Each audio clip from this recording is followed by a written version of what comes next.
վարչապետ Փաշինյանը ինքը ոչ թե ժողովրդավարական առաջնորդ է, ինքը այդպես է, չէ, հանդիսանում սկզբից։ Ինքը եկել է, որովհետև ինքը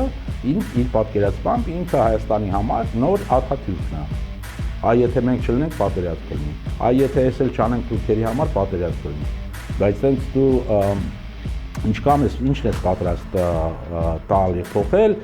որ պատերազմ չլինի։ Մինչեւ ինքնությունը չփոխվի, այսպես կոչված խաղաղության դիվիդենդները սկսվելու է, գալու է մի պահ, երբ որ մենք ստանալու ենք նավթ Ադրբեջանից, արևտուր լինելու եւ շատերին թվալու է, որ ահա դե ասում են, չէ՞, տեսեք ինչքան լավ է, այս խաղաղության դիվիդենդները էս են, բայց պետք չի խափնվել, հա, դիվիդենդները դա արվելու է նրա համար, որ այո, սկզբից ու ընդունում ես այս մի պահ, հետո ասում ես դե սա էլ է նորմալ, ու հետո գալիս է այդ մի պահ, երբ որ իրանք ասում են, բա մենք ունենք